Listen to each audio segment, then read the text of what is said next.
Assalamualaikum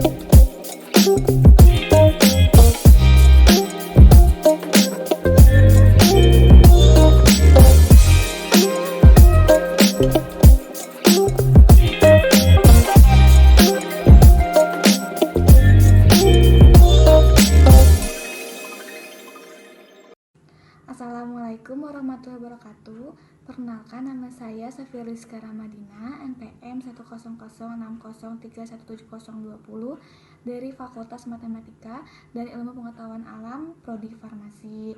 Di sini saya akan menjelaskan mengenai penelitian saya yang berjudul Studi Literatur Tanaman yang Berpotensi Meningkatkan Hemoglobin.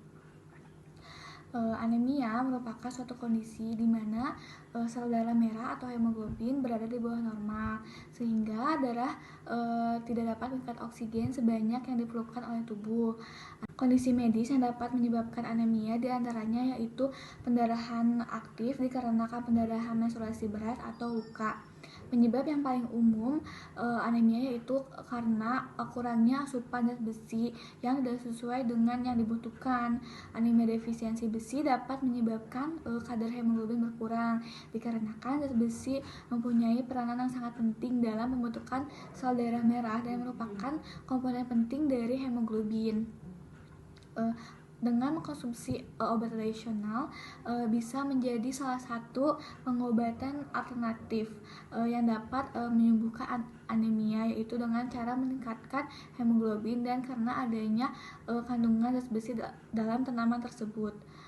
Sehingga tujuan dari penelitian saya yaitu untuk mengetahui beberapa tanaman yang memiliki aktivitas anti-anemia dalam meningkatkan kadar hemoglobin dan untuk mengetahui kandungan apa saja yang berada dalam tanaman tersebut yang dapat meningkatkan hemoglobin. Pada penelitian ini, jurnal yang saya analisis sebanyak 21 jurnal, di mana saya mengambil dari 5 tanaman, yaitu daun kelor, daun bayam, daun kelakai, bunga rosella, dan buah jambu biji.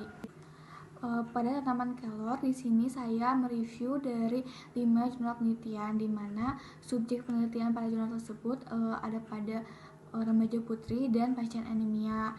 Pada jurnal tersebut membuktikan bahwa terjadinya kenaikan kadar hemoglobin pada masing-masing subjek penelitian setelah mengkonsumsi daun kelor.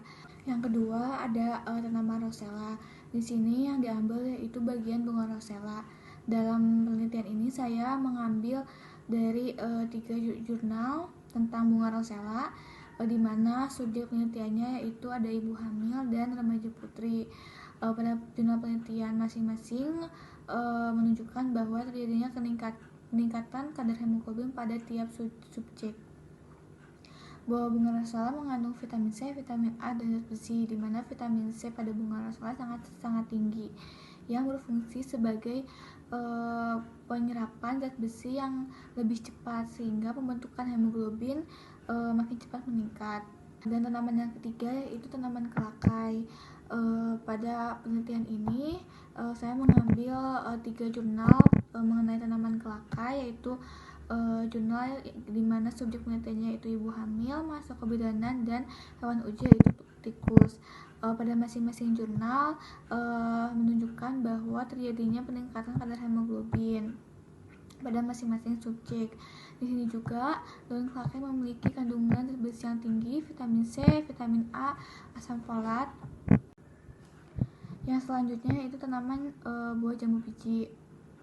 Di sini yang jurnal yang saya review sebanyak 4 jurnal penelitian, di mana pada masing-masing subjek penelitian terjadinya peningkatan kadar hemoglobin secara signifikan. Buah jambu biji ini mengandung vitamin C, vitamin A, zat besi, dan protein yang sangat tinggi, di mana zat tersebut dapat membantu pembentukan hemoglobin. Terakhir, tanaman yang saya review yaitu tanaman bayam. Di sini saya mengambil dari 6 jurnal penelitian.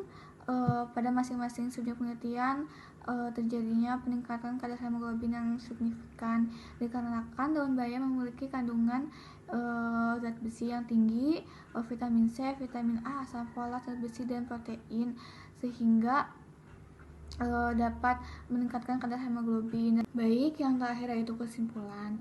Berdasarkan hasil penelitian saya yang saya lakukan dengan studi literatur, didapatkan bahwa daun kelor, bunga rosella, daun kelakai, buah jambu biji, dan daun bayam memiliki potensi sebagai anti anemia karena dapat meningkatkan kadar hemoglobin. Kandungan senyawa pada tanaman tersebut yang dapat meningkatkan hemoglobin diantaranya itu zat besi, yang merupakan komponen penting dalam pembentukan hemoglobin, kemudian asam folat yang berperan dalam pembentukan sel darah merah dan sel darah putih dan juga sebagai pembawa karbon tunggal pada pembentukan hem. Kemudian ada vitamin C yang berfungsi mereduksi besi dalam bentuk ferrin menjadi ferro sehingga penyerapan zat besi makin meningkat. Kemudian ada vitamin A yang berperan dalam memobilisasi cadangan besi sehingga dapat mensintesis hemoglobin.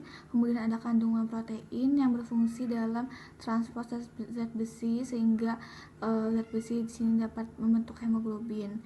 Oke, itu dia penelitian saya yang dapat saya sampaikan.